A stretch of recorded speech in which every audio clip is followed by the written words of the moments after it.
Good. Well, I'm Margarethe Laurenzi. I'm from the Community Foundation of New Jersey, and I'm delighted to be here to help Craig and Chris talk about this interesting FCC spectrum auction that we've got going on. Let me introduce our two panelists, and we're going to hear from both of them, and then hopefully have a very free-form conversation. We'll take questions and spend some time talking about this all together, okay? So Chris Daggett is President and CEO of the Geraldine R. Dodge Foundation.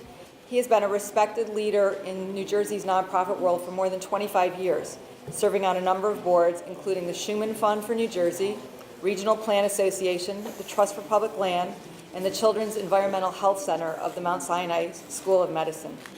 Before leading Dodge, Chris served as Deputy Chief of Staff to the Governor of New Jersey, the Regional Administrator of the U.S. EPA, and Commissioner of the NJDEP up till 1989. He was also Managing Director of William E. Simon & Sons, a private investment firm. He operated a brownfields development company, acquiring, remediating, and redeveloping environmentally impaired real estate, and he was a principal at J.M. Sorge, an environmental consulting and management firm. Just before coming to the Dodge Foundation, Chris ran as the independent candidate for governor in 2009. Chris holds a bachelor's degree with honors from the University of North Carolina at Chapel Hill and a doctorate in education from UMass Amherst. Craig, for his part, Craig Aaron, is the president and CEO of Free Press and the Free Press Action Fund. For more than a decade, he has been a leader in major campaigns to safeguard net neutrality, to stop media mergers and consolidation, to defend public media, and to sustain quality journalism. He created and launched the New Voices New Jersey project to build stronger connections between newsrooms and the communities they serve, and to advocate for ways to fund quality journalism and support local information needs. Craig works in Washington and speaks often to the press and the public on media and technology issues.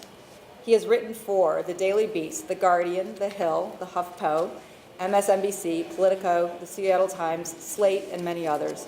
Before joining Free Press, he was an investigative reporter for Public Citizens Congress Watch and the managing editor of In These Times magazine. He is the editor of two books, Appeal to Reason, 25 Years of In These Times, and Changing Media, Public Interest Policies for the Digital Age. He is a graduate of Northwestern University's Medill School of Journalism. So the way it's going to work is Chris is going to spend a little bit of time talking about the sort of the big picture of the FCC spectrum auction, especially as it applies to New Jersey. And then Craig is going to spend a little bit of time talking about the public awareness and education campaign that is afoot in the state. Chris? So good afternoon, everybody. Let me just begin. Is there anybody here that doesn't know what the spectrum auction is about? Is everybody familiar with the concept of the spectrum auction? I don't know what spectrum auction. All right, wow. There's a lot of peer pressure there, I feel. That's right. I don't want to say I don't know. So basically, the television spectrum is the same spectrum that is used to transmit data, like for these toys that we all play with and everything else. There's a lot of demand for that spectrum, particularly to move information. The more we move video and audio and digital and so on, there's a greater demand for use of that spectrum. So a number of years ago, probably dating back to the 30s or so, the U.S. government through the FCC, I don't know when the FCC was actually first formed. 27. Was it 27? Gave away... Check me, worldwide right, streaming exactly. audience. Gave away that spectrum in part to promote educational television and that sort of thing. So fast forward in 1964 timeframe, when Lyndon Johnson was president, there was a passage of the Public Broadcasting Act because the spectrum was not really being used that much for educational television at the time. There was some, but there wasn't much. It was to really expand it. And that spectrum was literally given away to universities, to states in some cases, to other nonprofit entities. And there are about, 15 to 20 states where states actually hold those licenses. And as the demand for the spectrum came, every now and then there is an auction for that spectrum where the FCC takes back some of that spectrum and then in turn sells it. So there is currently an auction underway. The idea is to consolidate spectrum. So in some cases there's overlap of spectrum such that you don't need all the spectrum to give good broad coverage of public television across a state or a region, whatever it happens to be. So you can consolidate some of that, and some of it's by option. People can offer to give up their license. In some cases, the FCC basically puts pressure on them to say, we're going to take the license, and you have to effectively work with the other people that are in that area to share the space on the spectrum.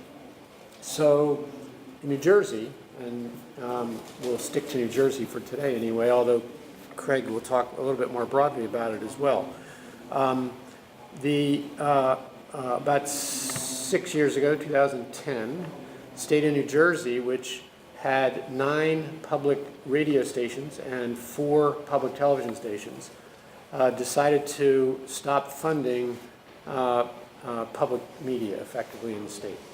And as a result, it sold through auction the 9 public radio licenses, 5 of which ended up with WHYY in Philadelphia. They won that portion. And the 4 northern stations were won by WNYC in New York. The 4 television licenses were auctioned off, they were leased in an auction, and those 4 licenses were won by WNET, which then formed out of the old NJN network, the New Jersey network, NJTV. And so NJTV has been operated by WNET since that time. So when the spectrum came, the hope was that there would be a robust public debate about whether or not to enter the auction for those who held licenses. So for those organizations who held licenses, there was envisioned an idea that there'd be some discussion about it. And in a place like New Jersey, where the state owns the licenses, you would think that there would be a good discussion about it. The state of New Jersey chose not to do that, but entered the auction. And the FCC, as part of that auction, to protect the integrity of the auction, mandated that basically put a gag order on anybody affiliated with it. So not only the organizations that put in the licenses into the auction, but also the consultants around them, lawyers, lobbyists, whoever was involved, effectively had a gag order. So we had, for all practical purposes, our nation's communications regulatory body put a gag order in a democracy on this. It doesn't always make sense, but that's the way the game's played. And to some degree, I get it, because they need to protect the process, but the question is, how much did they need to protect it, and did they really need to have as much lack of communications going on as there is, at least here in the state of New Jersey? So we know that the state of New Jersey entered the auction. We don't know whether they put in 1 license, 2 licenses, 3 licenses, or 4 licenses. We have a pretty good feeling they put up 2, because the feeling was 2 of the other licenses would be enough to cover the state. The FCC has valued those licenses for the state of New Jersey at $2.3 billion. The 4 licenses. The 4 licenses. So they enter first what's called a reverse auction. And in the reverse auction, the FCC purchases back from the state those licenses.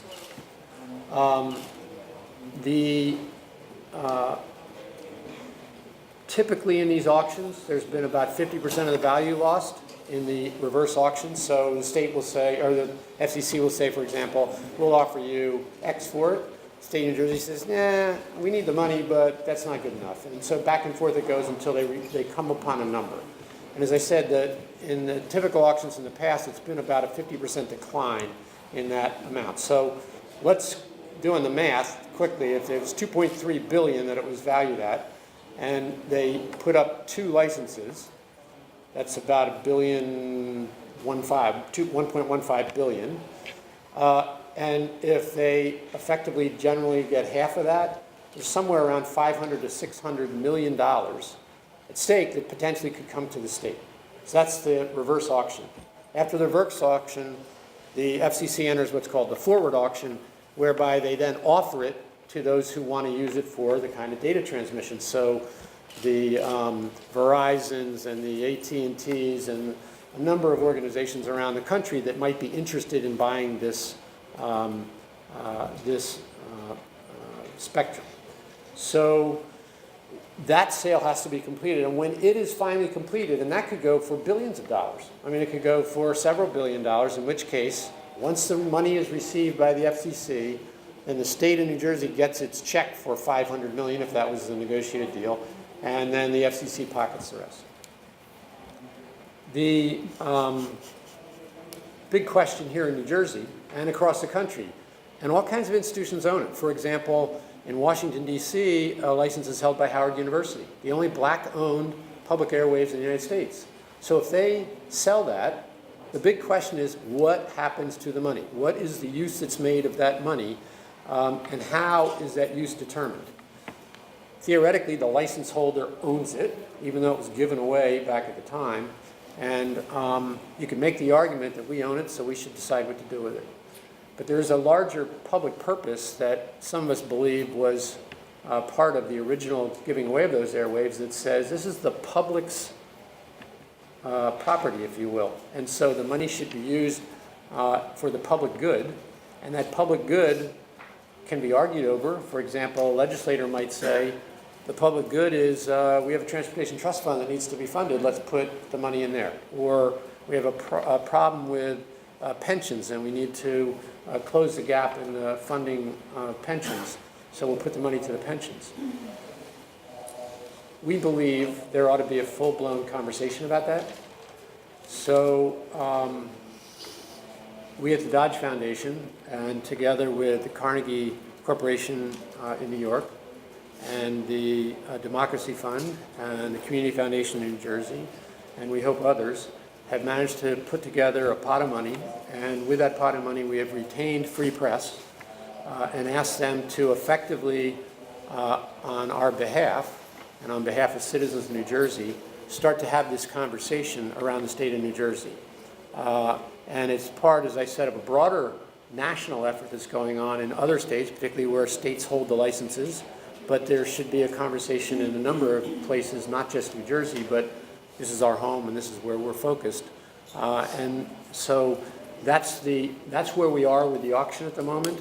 It has been, I'll let Craig fill you in on the details of the actual point in time of where the actual auction is right now, and then a little bit about what they envision to have happen here. And I should underscore that all of this has not been formally announced or made public in terms of what we've been trying to put together here in New Jersey, but we're on the verge of doing that, and we're really using this as one of our earlier conversations about how to go about this process. So with that, let me turn it over to Craig. Okay. First, you can correct any of my mistakes.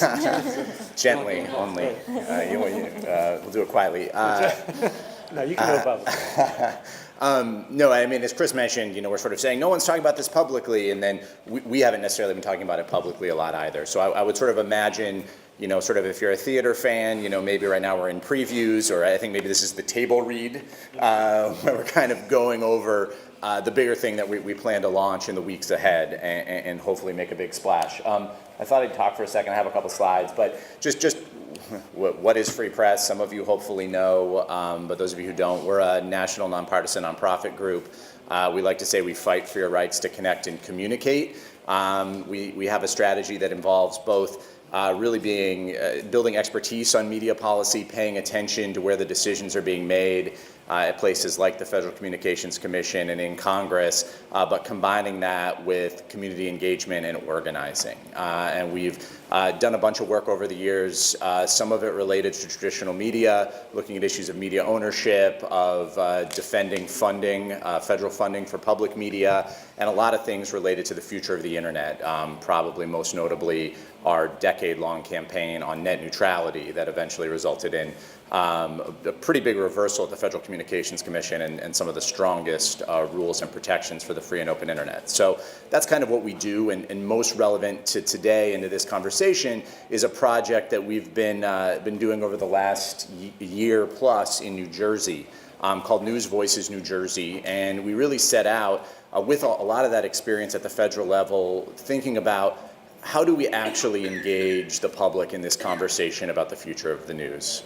Because so much of that conversation has sort of been at events like this, and we started to worry that maybe the future of the news was going to be conferences about the future of the news. And really out of a belief that we needed to engage the public, ask them what they need, ask them what they want. And I've got a couple of my colleagues here, Mike Rispoli, James Thompson's lurking around here. I'm going to introduce Chris Satullo in a minute, who's for the second half of this project. But we've been going across the state of New Jersey, and especially in 4 communities in New Brunswick, Asbury Park, Atlantic City, and Morristown, with plans soon to be doing more in Newark. And really bringing together journalists and community members and having a discussion about what local needs are. And we've really been blown away by the level of interest and enthusiasm, both from the communities and from the newsrooms, which wasn't necessarily something we might have expected when we started out. So it's been very encouraging. We've met a lot of amazing people, a lot of innovative journalists, and it started to build up to this idea that, wow, maybe we could do more. And, this sort of fundamental question that I think we're all trying to answer is sort of, how do we make people really care about local news, and how do we pay for it? And we're sort of trying to do the first, engage the public, to answer the second, and make these kind of bigger changes. And that's what we think this Spectrum auction really is. In the next couple of weeks, we're going to be launching this new campaign, a little preview of our new website there, and really deal with this reality that journalism is in huge decline. Sometime this year or next year, there'll be half the number of daily journalists working than there were 20 or 30 years ago. And we really think that that's something of an emergency, and not just because of journalism jobs, although we're all for journalists having jobs and creating more of those jobs, but because of what it actually means for local communities, for democracy, for actually having an informed citizenry who can hold the powerful accountable. So we see this real opportunity here of the Spectrum auction, and as Chris was talking about, in and of itself, the Spectrum auction is a good thing. Like, these devices are amazing, and we want them to work better. We want to have more access. The TV spectrum is not used efficiently, and it could make a lot more spectrum available. Those of you who are the FCC wonks, we can argue about exactly how that should be done. But the fact is that in and of itself, this auction is a good thing. The real question is, what are we going to do with this massive transfer of resources, and public resources, and why aren't we really having a public conversation about it? Chris talked about how the auction works. Pretty straightforward. The broadcasters are the sellers, the wireless companies are the buyers, and the FCC is essentially the broker. How much money will the FCC or the government actually get out of this auction? That's a big open question. I don't think it's going to be necessarily that much money, and what they do get will go into the Treasury, and that's partly because the way the auction works is we sort of have to.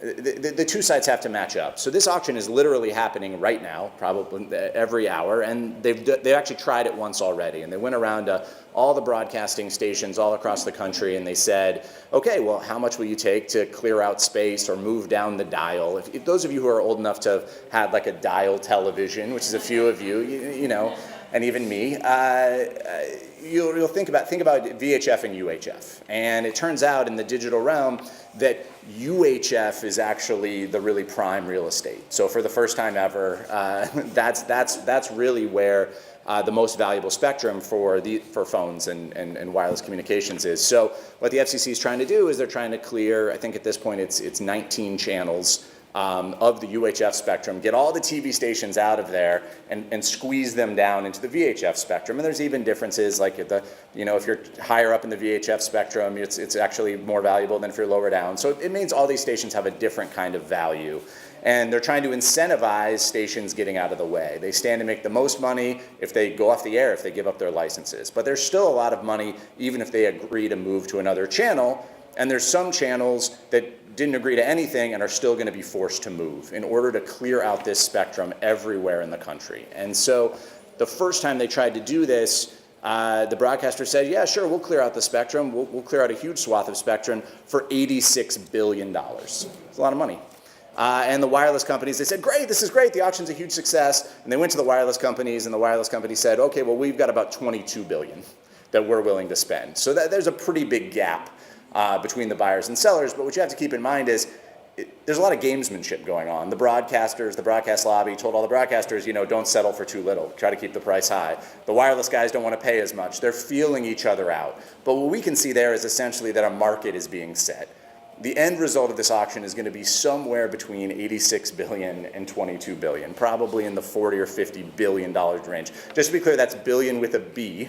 So this is real money. And that's across the whole country. That's across the whole country, not in New Jersey. Yeah. But we actually went out and surveyed all 285 public broadcasting stations for some research that's going to come out in a couple of weeks.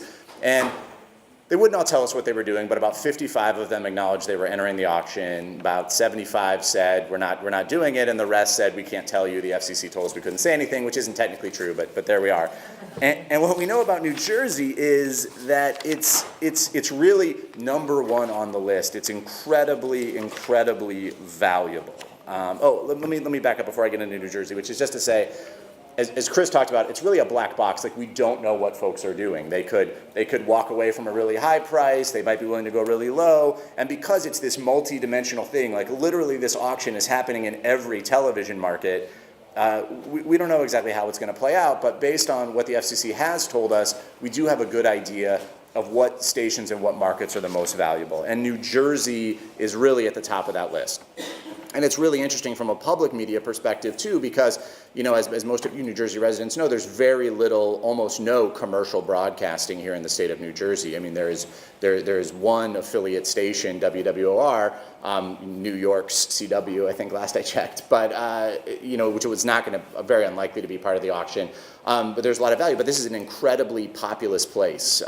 So the spectrum here has a lot of value because there's a lot of people running around with their cell phones and these mobile devices. So it's actually among some of the most valuable spectrum in the country, meaning it's the most likely to actually be part of this auction as it goes on, and it's the most likely to get a high price. In fact, of the public broadcasting stations we know are in this auction, 4 of the top 10 are in terms of value are located in New Jersey.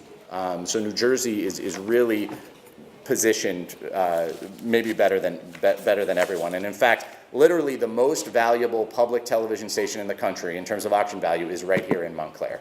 That's where the license is. So there's a lot of, that's one big reason we think we've got to come to New Jersey. There's also the other big reason that Chris was getting need. There's a huge need here in New Jersey for an investment in local news and information. It's an old story for everybody in this room, New Jersey being squeezed between Philadelphia and New York, the lack of a lot of commercial media, the massive cutbacks. I mean, not only did the stations move, but state funding for public media disappeared during that whole fight in 2010.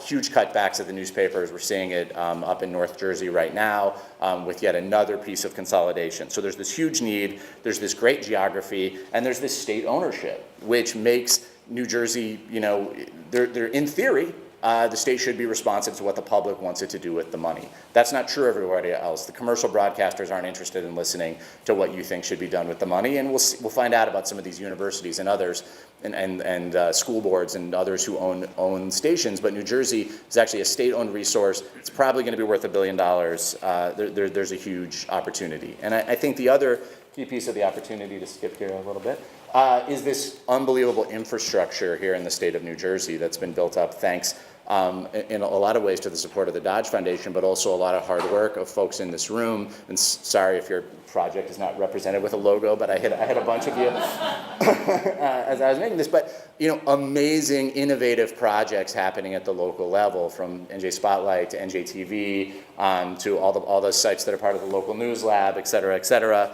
The academic support here at Montclair State, at Rutgers. There is an amazing ecosystem really coming together. And when we get outside of New Jersey, we actually literally talk to our funders as like the New Jersey model. Like, look at these groups getting together and actually collaborating across platforms, putting projects together. Center for Investigative Reporting's, or Reveal as they're now called, is up there for their Dirty Little Secrets project. That's all happening here, and it means that the ground is really fertile to do something interesting. And the interesting thing that we want to try to do is take a portion of that money from the sale, not all of it. We're not. Speak for yourself. Chris wants to take all of it.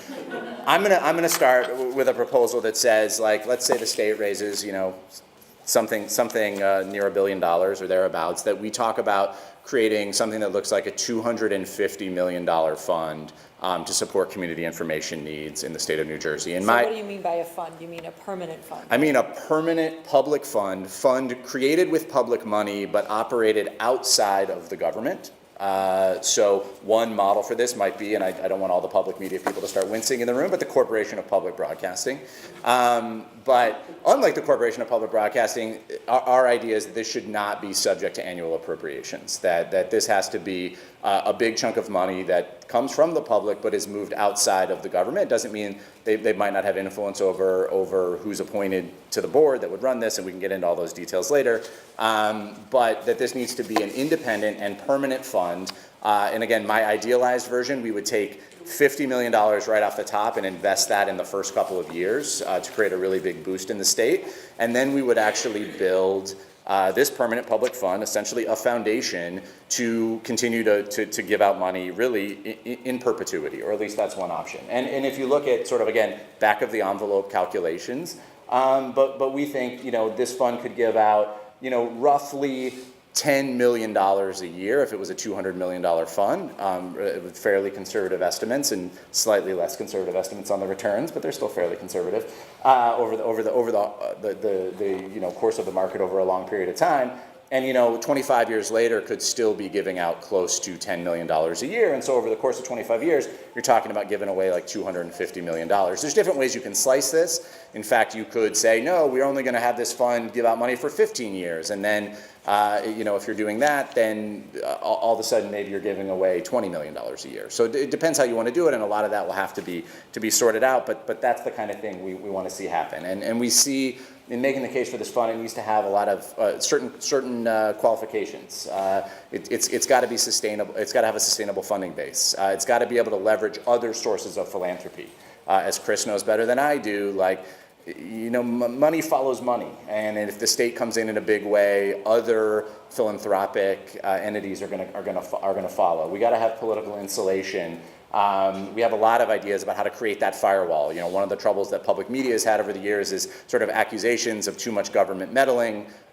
We think with an appointed board that hopefully is not just political appointees, but also includes other cultural and civic leaders, that can create some independence, a professional staff actually vetting. And we have some ideas that we're interested in talking to people about how we would even build in some elements of peer review, not unlike what, say, the National Science Foundation does with science, only for journalism and community projects. And we think it's really important that this fund, should we create it, have a very broad view. It needs to include journalism, but it's not just journalism. It's got to include civic technology. It's got to be open to all kinds of outlets, traditional public media, community media, and I think commercial projects as well, if they can be said to really serve a greater civic need. And lastly, I'll get into this is where I'll sort of wrap up, it's got to involve public engagement and public accountability. We got to build in mechanisms that actually get public input on how this money should be spent, and it's got to be transparent. We think if we did this, we could do really amazing things. Really reimagine and reinvent what a newsroom is, what public media is. So certainly that includes all of the digital news sites and blogs and podcasts and videos, public data. So many new things that you could do in building a network across the state, actually committed to reporting, doing creative things with data. Your better idea here. That's what we want to do, is go out across the state really over about the next year and maybe 18 months that we see as really the open window to do this. We've been doing a lot of civic engagement and talking to people all across the state. We plan to continue that. Our friend Chris Satullo, sitting here in the front row, who has a lot of experience in that, is going to be helping us with that and some other things. And the idea is, let's go out and actually talk to people about what they would do with a real kind of investment in New Jersey, and then take those ideas, put them together, turn it into legislation, and really sort of build this outside-inside effort. So it involves going out, talking to the public, letting them know about this opportunity and that they have a stake in it. And yeah, it also involves going to Trenton and talking to the legislature and talking to the governor or the next governor about how they need to commit and do this. So that is what is all about to launch, that sort of simultaneous effort to try to make that happen. we realize this is super ambitious effort, that it won't be easy, and that the most likely scenario is that, you know, this money just is kind of swallowed up by the legislature and kind of disappears and we never see it again. However, we do not think that is the best outcome, and we really think this is something worth fighting for. And that if we actually do it, if we actually build this campaign, if we actually involve thousands and thousands of people across the state, that this goes from kind of some crazy idea that involves spectrum something into probably the best chance we have to really support local media since the start of the public broadcasting system in the first place. Yeah, and if I could just add one more Go ahead, point. yeah. The reason we're so excited about it at Dodge is we've spent the last 6 years or so building up this whole network of support around the state for local news and information. And it's been led by Molly Daggett, who's in the audience here as our head of our Informed Communities program. And Craig's point, there is a New Jersey experiment, if you will, we've been trying to do, which is to just try all kinds of things to see what works. And we know that one of the hardest parts of this is figuring out what is the financial model that best works for local news and information. And there's a lot of, and it probably won't be one model, it'll be many models that might work, or several models, but we still need support that goes from foundations and individuals and others, and this represents a once-in-a-lifetime opportunity to create a fund, and again, to underscore what Craig said, this money comes from the public television airwaves, but it's for a much broader concept of public media that includes news and information, digital work, radio, online work, all kinds of activities. It could be libraries. It could be any number of things associated with local news and information. So this, to me, is as fundamentally important as anything we could be working on because of its importance to democracy. Without an informed community, people don't get engaged, and if they're not engaged, democracy suffers. And we now have this once-in-a-lifetime opportunity to take some money that's available and put it in trust, if you will, in a trust, a permanent fund, from which we can draw from for many years to come to support the kind of work that all of you in this room are doing. Yeah. All right, thank you, both of you. I think we have about 15 minutes to take some questions. You guys explained it very thoroughly and carefully, and I'd love to hear from the audience. I do have some questions, but why don't we see you kick it out to the audience first? Any questions? Any thoughts? Any? Yes. Are there any? Go ahead. Are there any particular experiments that you see this money funding, other than sort of what's already existing? Any new ideas? Any new potential that might emerge? I mean, I'd say we don't want to be prescriptive. So the whole idea here is to solve that problem of where the resources are going to come from, and then encourage people to come to the table with new and exciting ideas. I mean, I can come up with my own list, and I think a lot of it has to do with really opening up what a newsroom is, reimagining that. And I could go on for even longer than I just did a few minutes ago, talking about what all those possibilities could be. But I think it's, definitely around projects that are really committed to civic needs, but whether it looks like traditional reporting, sometimes it could. Whether that looks like really innovative uses of new tools and data and ways to open up the workings of government or other institutions to the public, that sounds great too. Let it all bloom, I guess is what That's I would why we probably want to say. have the public conversation. Others? Yes. Is the News Jersey New Voices data available anywhere? Has it been made available? In terms of what we've found from our engagement efforts? Yeah, we've definitely reported some of back it up. Newsvoices.org has some of that, and we'll definitely can share. And Mike Rispoli sitting here in the front in the blue shirt. Put your hand up or something. Yeah, there you go. That's our man on the ground here in New Jersey, and yeah, he can definitely get you anything you're interested in terms of story ideas and other things that were generated. In the back? Two questions. One, since you're all here at the same time. One, how is our New York State government going to fuck this up? We'll give that one to Chris. And two, how does politics mess this up? And two, what kind of structure of the board over this, who appoints it, and that kind of stuff, you think is going to be necessary? First question, how is the state going to? Look, it is a conversation we should be having, is the way I'd say it. And there could be a number of ways. It could be just taken off the top by legislators and the governor and whoever the governor is at the time. This may play out into the next governor's term. So we don't know who will end up making the final decision. But as you can imagine, in a state where we have the kind of budgetary problems we have, there's going to be a lot of people who feel that it's a public purpose to use it for anything to do with government. And there'll be some argument to support that. But I think you have to go back to the original intent of why these stations were given out in the first place and what the original purpose was. And if you stay true to that purpose, then you can make a very strong argument for doing what we're proposing to do.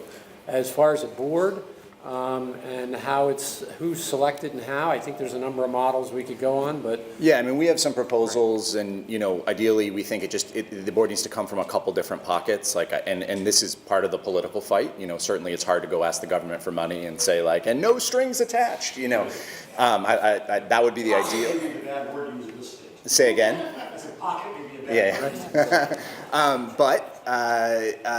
Something where, perhaps say the governor has a seat or two in the legislature, and then I really like the idea of some ex officio appointments, so certain cultural institutions or others being put on to spread it out, and then I think it's all about what are the structures you build underneath. So yes, it's the board's job. So there's one layer, board separate from the annual appropriations process. That's incredibly important. That's made CPB's life very, very difficult in having to go every year to ask for appropriations. It does not work efficiently. But then you can build in other layers with a professional staff. So the board selects the director hires program officers.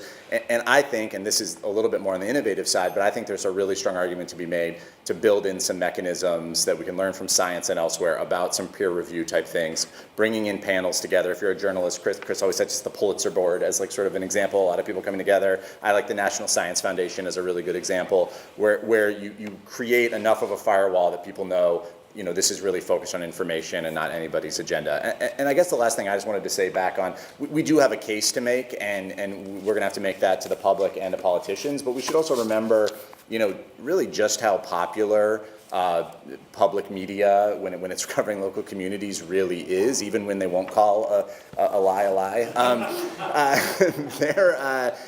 Surveys show, at the federal level anyway, and I think it's true at the state too, these institutions are, when you say, hey, well, how should we spend money, it's right up there with the national defense. And so, public media has been attacked in a lot of ways and for political reasons over the years, but in terms of actual public popularity, it's incredibly popular. And I think we have an opportunity here to organize, which is not necessarily how public media would think of their audience, but it's definitely how, as an advocate, I think of that audience. We have an opportunity to organize a lot of folks to actually fight for the kind of media that they want to have in their communities. Lee? I just want to clarify a couple of things. You're talking about public media, because media has got a very bad... Yeah, I am talking about public media. I would define public media very broadly. So yes, it's PBS, yes, it's NPR, but I think it's community media. I think it's public interest reporting and things like that. So yes, if you go out and ask people do you like journalists? And in their head, they picture someone on cable TV every night. And then no, they don't. They're right down there with, all due respect, lawyers and used car salesmen, and sorry to the used car salesman in the room. And but when you talk about what's actually produced, what they want to see done by the media, that's a completely different conversation. And I think when you actually do go and survey people on should the government, there was a survey a couple years ago, and they were asking people to guess how much the government spent annually on public media, and it's like 1,000 times more than is actually spent. So readers think that the government... Yeah, the government is doing the job. We've done reader surveys, and that's what they told us. And I think Chris had something too. I just had another question for you, Chris. You said the next governor may have, do we have any influence over timing? Is this governor... We don't have any influence over the timing. The timing is really the process of the auction. So it could be as early as the middle of next year, It could be as late as a year after that, because as Craig mentioned, if they've already basically had one, I'll call it a false start, not really a false start. They got a bunch of information, and then the information led them to go back at it another time. That could go 2 or 3 rounds like that, and it could take a longer period of time. And then when they're done, they still have to move all the channels around, so that Right. takes more time, so it all extends it. Okay, next in the room, yeah, thank you. So how much of a need is there going to be for a groundswell of public input to make this happen? And how much you anticipate is going to happen on a purely political level? That's a good question. And if you want to create a groundswell, how do you imagine that happening? Well, I personally think it will take a groundswell, or certainly the appearance of one. The quick answer is it's political. And what happens in politics, the groundswell is an important component of it. So the bigger the groundswell, the better. Doesn't always trump the politics of it. Maybe bad word here, but at any rate, it doesn't always trump the politics of it. But I think that a groundswell is important, and that's exactly what we've engaged Craig and Free Press to do. And I do think it's going to have to be significant. We have to demonstrate, if the public doesn't want this, if it can't demonstrate that there's public interest, this will literally never happen. So there has to be public engagement and involvement. Exactly what that looks like, exactly how it's applied, is it friendly or more confrontational? We'll see. Can you talk a little bit about the timing? Sure. We don't really have control over the spectrum auction, but we do have some measure of control over how we roll out public awareness and education campaigns. So can you just speak a little bit to that? Yeah, well, I mean, we're kind of pre-launch. Yeah, right, we're a little pre-launch, we're starting read, now, there's a right. couple dominoes that I won't describe that we're trying to just move into place to really be able to go big with this effort, but we have every intention of doing that literally within weeks. To begin like a much broader public education effort. And then we see a really important 6-month period in Trenton coming up for, again, both the inside and the outside parts of this work, because there's, as many of you know better than I do, there's a budget deadline at the end of June. And so there is more than one way to do this. And those who want to talk afterward about all the different ways you could do this sort of legislatively, I'm happy to do that, or Mike is as well. But basically the most obvious path is to do it through the budget process, which is tricky. And the money we may not know what it is yet. We might, as soon as we know what that money is, it will be put into that budget and spent. So we're going to have to get out front and try to show how it should be spent. Yeah, Kevin, did you have a question? Was it that was a question? What can we do to help? Oh, right. Right. And So Chris had a question. I think. Okay, cool. Chris I missed that also- question. Sorry. What can we do to help? So he's a local, Yes. he runs Morristown Green. So what can local media do to help? I think thinking about what we're envisioning in terms of the actual on the ground, on the boots. Well, so I would say a couple things. I mean, obviously, and especially once we're sort of past table read stage. I mean, we're going to be, certainly, sending a lot of things out and looking for coverage and attention and explanation of what's going on. From a media perspective, we're going to be holding events, all across the state, hopefully, certainly in a number of places. And Chris Satula can talk more about this afterwards as well. But we also want to talk to groups, those of you who represent organizations, or this could potentially work with media outlets as well. Offer some training and background and materials if you wanted to have your own event to talk about the idea. Because really for us, the big thing is to go out in the public, introduce the concept, show this opportunity, show that they really have a stake in the outcome, and then sit back and listen and hear what those ideas should be. So we can definitely help with that. Yes. You said that they have a stake in what happens, but do the general public have a decision? Can they decide?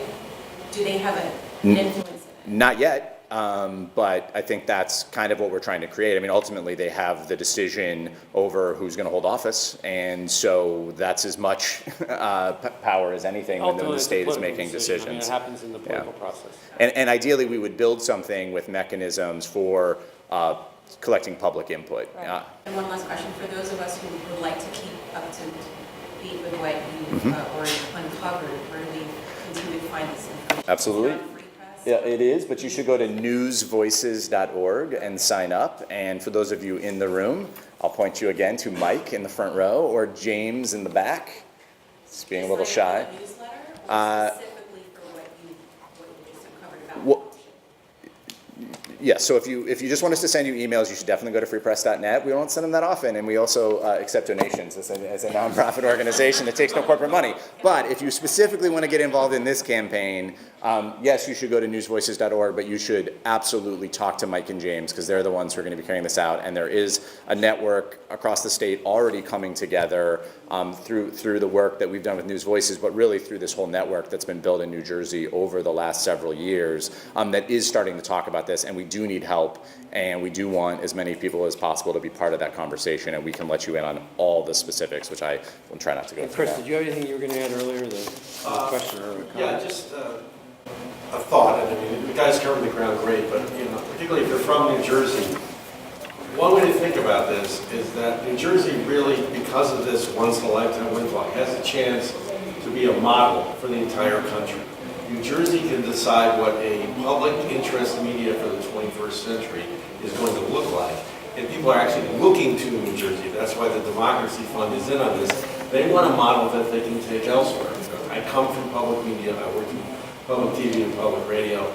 It was a lovely thing while it lasted, but the run is over, okay? And so if we want something in the 21st century in digital media that's going to perform the kind of service and value function that NPR and PBS and all the rest did in the 20th century, we have to invent it. And what do you know, New Jersey has the best chance of anybody to invent it because of this. Right. So I think that's Thank you. something that could be inspiring to people, particularly if you're from New Jersey and you're used to, like, Right. basically, eating the exhaust from New York and Philadelphia. All right, I want to thank Chris. Jeff is here. I want to thank Chris and Craig for their enlightening us today, and I'm sure they'll answer some additional questions, but thanks so much for coming out. Yeah, thank you.